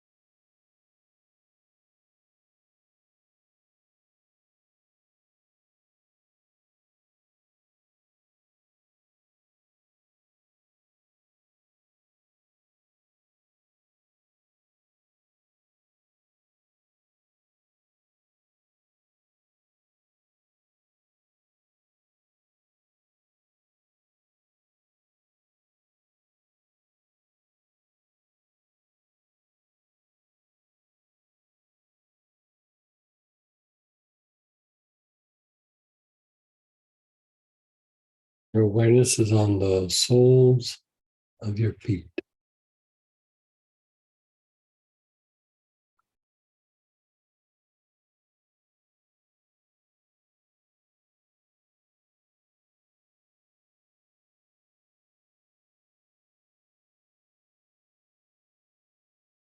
You're taking long, slow, deep breaths.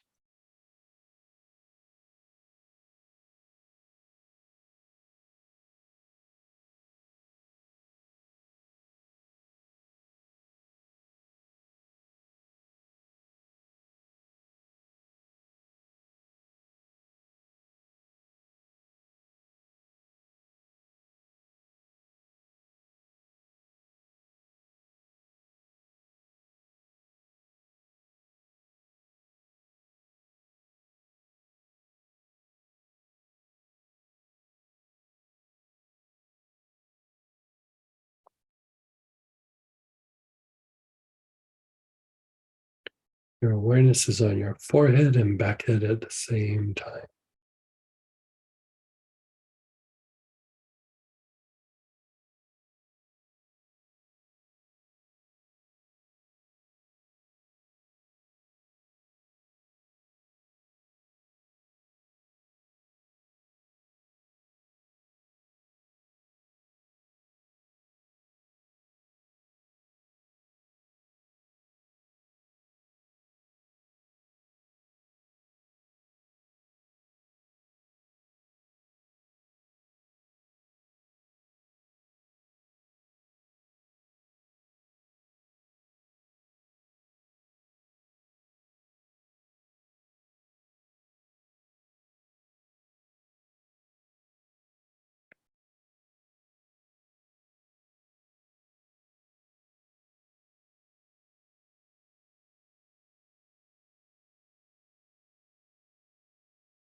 And then just let go. Let go of everything. Just let go.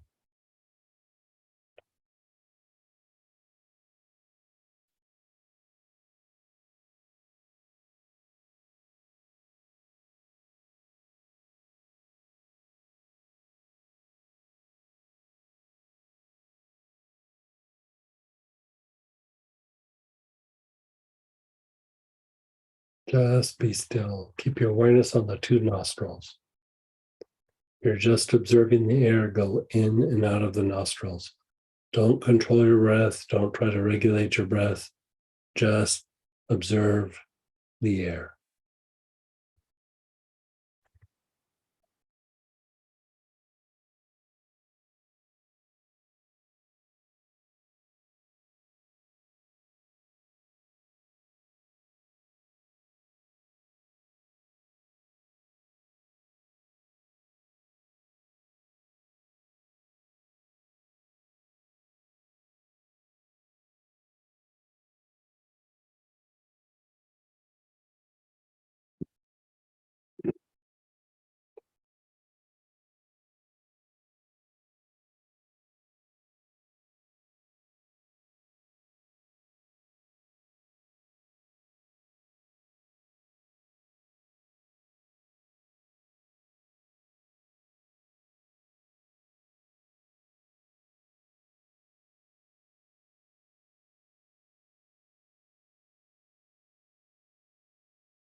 Go back to the external situation again, observe it.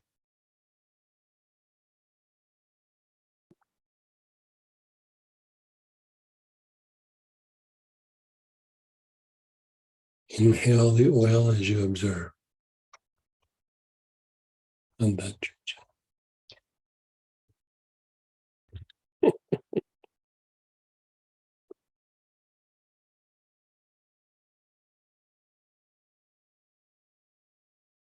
we lost Samantha there for a little while, but she's back now.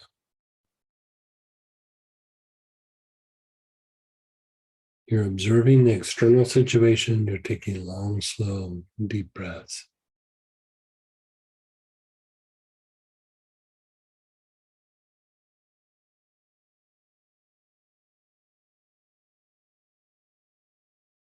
And then bring it back to the body. Where do you feel it in the body?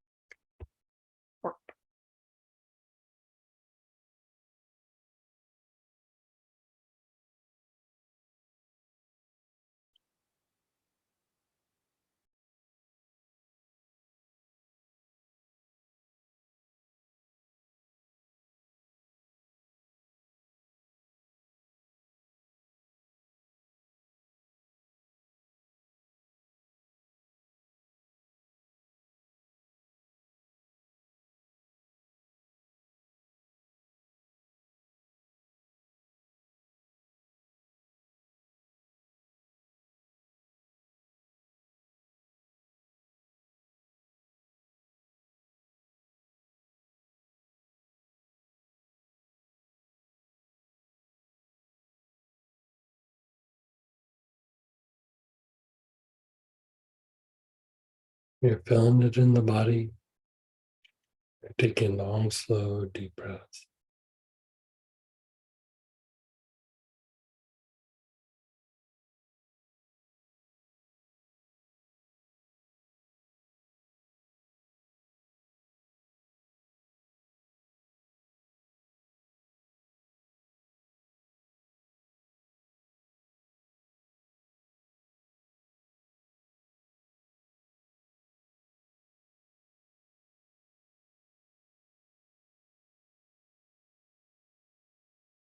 And then just let go.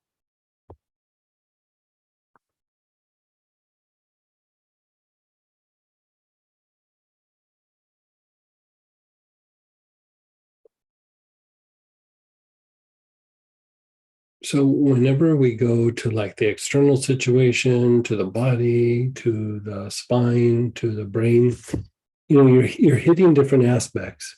But I mean, if you were to boil it down, you're retraining how your mind responds to stimuli. And you also are like when you look at the external situation, you're retraining the mind and the instinctual responses. By sitting and observing, it makes you less reactive and more like, let's take in the information, right? Then you come into the body and you can see like how you hold it in the body, but like sometimes when something is difficult or painful, we don't really think about it, but your body kind of armors up to try to not let that get into the spinal cord or into the heart or whatever it might be. Right? Then you have the component of interacting with the external situation. And, it's something we're going to be going deeper into, but the movement is towards the spinal cord, and then expression or projection is coming out from the spinal cord. Like when you start to take action or you communicate and express something, it's coming like outward. We tend to have less blockages being projecting the information outward. We have significantly more blockages for the information to come in, right, towards the spinal cord. And so this also acts as a stumbling block for when you're trying to bring spiritual energy in or higher soul energy, because it doesn't allow for the soul energy to come in and then be expressed outward, right? So at first we're keeping out the painful event, but then what starts to happen is we start to resist we're not really resisting. It's almost like it's just blocked up. The soul energy that's coming in, it also gets, pushed away or pushed back, just like the painful event. So you're kind of going through and you're retraining how your physiology and your energy body interacts with this, right? So the spinal cord component increases back and forth to the environment. Then the brain, when you put your awareness on the brain, you're hoping to facilitate a different action, a different behavior, a more spontaneous action. Like you're breaking out of the repetition of the situation and you're bringing something new in, right? So we have all those components, right? Then we go to, and we did the crown, the feet, right? The crown, the feet, the soles of the feet, and then back up to the forehead, back head, right? And so you're basically, whatever light's been generated, even putting awareness on the nostrils helps bring light into your system. And remember, the light is tied to the evolutionary process or divine intelligence. It's what makes the creative processes happen. And it breaks us out of repetition and it helps us to evolve in a situation, right? And so these situations a lot of times are difficult, but there's a component of it that like lacks light and has, a bunch of repetition in it. So you're bringing the awareness from your crown down to your feet. So you're running the light through your body, and then you're bringing it back up again, and you're doing your awareness on the forehead and the back head. That act of doing the crown, soles of the feet, forehead and back head, there's a stronger version of it, but for right now, forehead and back head, it establishes this like pillar of light that you're then in. And you could say things from other people get diminished, but also negative thoughts, stresses, traumas, whatever it might be. This is also being diminished somewhat. And it's helping you to move past those traumatic events from the past with the light being pushed for the evolutionary process.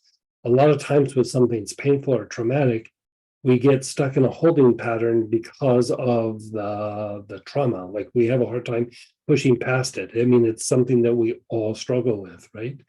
And so establishing this pillar of light helps to kind of break that down so that you can take some greater action. And so, this is tied to neurological function. It's tied to, some different components, but we'll be talking about it more over the next, month or two, but, it's going to be tied into some classes, but we're also just going to be talking about it in study groups. And, we're finishing up with the Metatron study group on Wednesday night. And we'll do a little bit on the 8 materializations of Metatron. And then after that, we're going to, on Wednesday night, we'll be doing the 8 materializations of Metatron.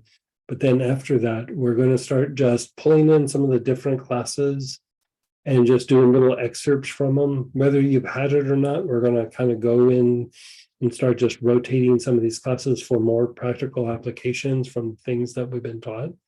And so this is something that we're going to explore quite a bit over the next several months. I'm teaching it in different circles. Like here, we're doing it with oils. Sometimes you do it with healing. Sometimes you do it with meditation. Sometimes you do it with mantra. And so depending on what group I'm in, we use different ways of addressing this, but the mechanics is the same, as you establish this pillar of light. And so, anyway, hope to see you guys this weekend for the 8 materializations of Metatron. And we're going to slip over to the Astara Prayer Bowl blessing, and join us if you can. And if not, hopefully we see you tomorrow night or on the weekend. Take care, you guys. Love you.